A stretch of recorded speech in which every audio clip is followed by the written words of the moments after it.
Bismillahirrahmanirrahim. Assalamualaikum warahmatullahi wabarakatuh. Alhamdulillahirabbil alamin.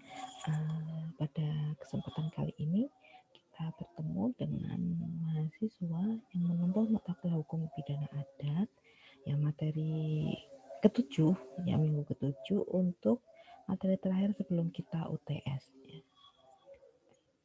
Izinkan saya dulu untuk share screen ya.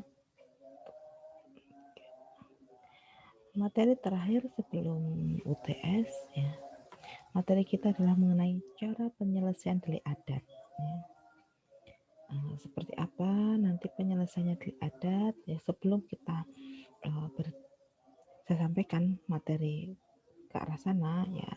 Nanti kita ketahui dulu bahwa memang perkara yang muncul di masyarakat ya itu penyelesaian yang dilakukan bisa jadi itu melalui keluarga, perkumpulan, organisasi, atau pihak ketiga melalui mediasi boleh saja. Nah itu ya.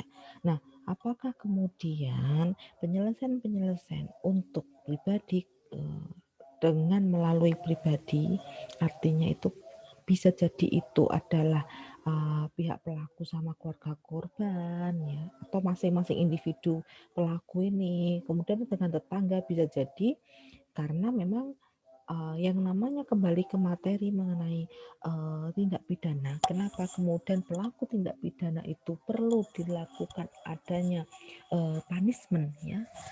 Karena memang telah mengganggu keseimbangan yang ada dalam keluarga atau masyarakat tersebut karena adanya masalah ya, karena ada masalah kemudian terganggulah yang namanya keseimbangan yang ada di dalam masyarakat atau keluarga tersebut. Nah, kemudian bagaimana ini ya untuk di daerah di kampung-kampung ya itu kemudian untuk memulihkan keseimbangan keluarga masyarakat ya. Bagaimana kemudian untuk itu bisa diselesaikan di rumah keluarga yang bersangkutan. Nah ini ya, jadi bisa diselesaikan di keluarga yang bersangkutan. Misalnya ada tertentu ya misal nih kita jadi Jawa nggak usah jauh-jauh ya. Kita ada toleransi kalau misal pelaku misalnya kemudian si keluarga korban kita kunjungi ya, dengan harapan keluarga korban itu akan tersentuh hatinya untuk memaafkan, kemudian berkenan untuk memaafkan, kan begitu ya. Nah, kita bahasanya itu ya ngelendeh lah gitu ya kepada keluarga korban gitu ya.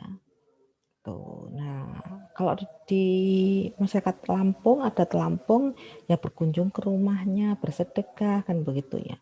Nah, yang kedua penyelesaian kepala adat atau kepala kerabat boleh, bisa saja itu terjadi kan gitu ya. Kalau kalau tidak bisa diselesaikan dengan cara kekeluargaan, dengan cara keluarga, dengan cara pribadi tadi tidak terselesaikan, maka kepala adat lah yang bisa di situ ikut membantu untuk menyelesaikan. Kepala adat ya di sini ya, tuh ya. Misal kalau di daerah Lampung mengenai delik kawin lari hanya bisa ditangani oleh kepala adat. Ini tujuannya ya untuk mencapai kesepakatan antara pelaku dengan korban, gitu. Atau keluarga pelaku dengan keluarga korban kan gitu ya. Nah, kemudian penyelesaian kepala desa, boleh enggak? Boleh, bisa saja itu terjadi, tuh ya. Kepala desa di sini ya tidak jauh berbeda seperti kepala adat, ya. Bagaimana kemudian untuk mewujudkan kedamaian, untuk memulihkan keseimbangan lagi, ya. Nah itu apa namanya? Kewenangan kepala adat sama kepala desa yaitu ya bersifat umum ya, tuh ya. Kalau kepala desa bersifat umum, kalau kepala adat bersifat khusus. Maaf. Untuk maaf di sini memang kenapa kepala desa bersifat umum ya karena memang untuk seluruh warganya gitu. Kalau kepala adat hanya untuk masyarakat adatnya saja meskipun di situ dekat tetangga. Kalau beda adat, beda beda masyarakat adatnya misal ya, itu berarti ya kepala adat tidak memiliki kewenangan untuk membantu menyelesaikan itu ya permasalahannya maksudnya ya. Nah, kemudian ada penyelesaian keorganisasian di kota-kota kecil atau kota besar daerah penduduk yang heterogen di sini ya bermacam-macam ya di situ ya. Ada berbagai macam suku berkumpul ya, maka di situ organisasi kemasyarakatan lah yang berperan gitu ya. Nah, dapat melaksanakan penyelesaian secara kekeluargaan. Nah, ini ya terhadap perbuatan delik yang terjadi dan yang telah mengakibatkan terganggunya keseimbangan dalam kesatuan perkumpulan organisasi. Ya, tujuannya ya untuk apa? Ya untuk mendamaikan. Kemudian tujuannya apa lagi? Ya tujuannya ya untuk kemudian menyeimbangkan keseimbangan masyarakat tadi pulih kembali seperti semula. Terus ya tujuannya ya itu kan gitu ya. Nah, hukum adat peradilan sekarang. Bagaimana kemudian dalam hukum adat peradilan, aturan-aturan hukum adat yang mengatur tentang cara bagaimana berbuat untuk menyelesaikan suatu perkara. Jadi memang hukum adat di sini untuk menyelesaikan suatu perkara yang keputusannya, prosesnya, pelaksanaannya untuk penyelesaiannya maaf peradilan adat di sini ya, berkaitan dengan peradilan adatnya. Nah, kemudian untuk luas ya untuk ruang lingkupnya peradilan adat ya. Ya namanya peradilan ya. Di sini untuk mencari keadilan, ya berbicara mengenai hukum ya. Nah, sistem persidangan untuk menyelesaikan perkara di luar pengadilan atau di muka pengadilan gitu ya. Nah, peradilan adat dapat dilaksanakan oleh anggota masyarakat secara perorangan ya, oleh keluarga, kepala adat, kepala desa, atau oleh pengurus perkumpulan organisasi. Begitu pula peradilan adat dapat juga dilaksanakan oleh badan peradilan resmi, ya. Peradilan negara atau peradilan umum. Boleh. Peradilan agama, peradilan tata usaha negara, ya, atau peradilan militer. Ya ini ya. Nah, penyelesaian perkara secara damai ya, ini bisa melalui peradilan adat yang dilakukan oleh bukan badan peradilan negara. Salah satu adalah mengenai desa ya. Desa bisa membantu juga aparat di desa itu bisa membantu untuk menyelesaikan perkara tersebut ya perkara adat. Lanjut penyelesaian perkara secara damai ya. Ini ya memang bermaksud ya sekali-sekali tidak bermaksud ya. Tidak bermaksud untuk mengikat hukum yang tidak tertulis, melainkan hanya akan mengalihkan perkembangan dan penerapan hukum itu kepada peradilan-peradilan negara itu ya. Jadi penyelesaian di luar pengadilan itu ya tetap diperbolehkan. Nah, bagaimana cara penyelesaian perkara di muka sidang ya? Hukum adat dapat berlaku dalam peradilan sepanjang ia tidak bertentangan dengan asas keadilan. Nah, ini boleh ya.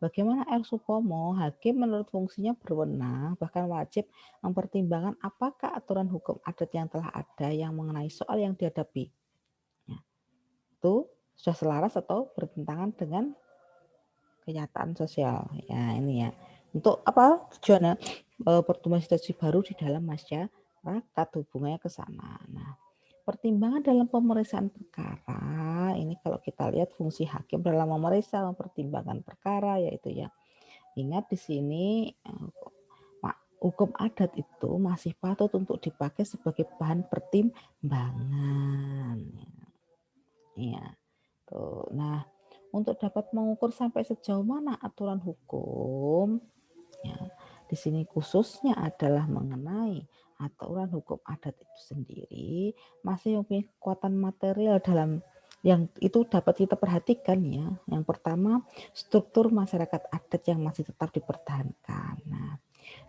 kita apa namanya ya? Kenapa masih digunakan? Ya karena memang masih ada dan masih hidup hukum adat itu. Ya. Jadi kalau tidak ada struktur masyarakat adatnya, bisa jadi itu sudah nggak bisa diterapkan atau tidak dapat diterapkan. Karena apa? Karena memang sudah nggak ada struktur masyarakat adat ya ini masih ada. Nah, makanya masih digunakan. Nah, kemudian masih masyarakat Indonesia masih sering menggunakan cara-cara penyelesaian dengan kekeluargaan, ya, diselesaikan dengan non litigasi tadi. Nah, kemudian hukum adat itu tidak bertentangan dengan Pancasila. Tuh ya. Kemudian kepala adat dan perangkat hukum adat yang masih tetap berperan sebagai petugas hukum adat. Nah, ini masih ada. Kaidah hukum adat yang formal masih dipertahankan ataukah sudah bergeser dan berubah, ini bisa jadi yang pertanyaan-pertanyaan yang perlu diperhatikan ini ya. Nah, kemudian di dalam masyarakat adat itu bisa yang melakukan pemeriksaan di pengadilan negara yang tapi menggunakan hukum adat ya. Maka hakim dapat mengambil putusan menyamakan, putusan menyesuaikan, artinya apa? Sebelum diproses ke pengadilan negara, itu telah dilakukan yang namanya proses peradilan hukum pidana adat dalam masyarakat adat tersebut. Nah, kemudian pengadilan negara itu, ya jika kemudian kita mengajukan hal tersebut ke pengadilan negara, maka ya putusannya bisa menyamakan, menyesuaikan, menyeimbangkan, ya, atau yang menyampingkan, atau jalan tengah, mengubah putusan baru, atau menolak. Ini macam-macamnya. Untuk kemudian putusan tersebut dari awalnya yang berasal dari masyarakat adat, kemudian bisa melalui pengadilan negara. Begitu kira-kira. Terima kasih untuk materi untuk diskusi ya, mengawali diskusi ini. Semoga bermanfaat untuk masyarakat, untuk mahasiswa yang menempuh mata kuliah hukum pidana adat Fakultas Hukum Universitas Muhammadiyah Malang. Kita lanjutkan dengan diskusi. Jika ada yang belum jelas, silakan ditanyakan ya. Bisa komentar di kolom YouTube atau kemudian kita di Zoom bertemu ya. Terima kasih. Assalamualaikum warahmatullahi wabarakatuh.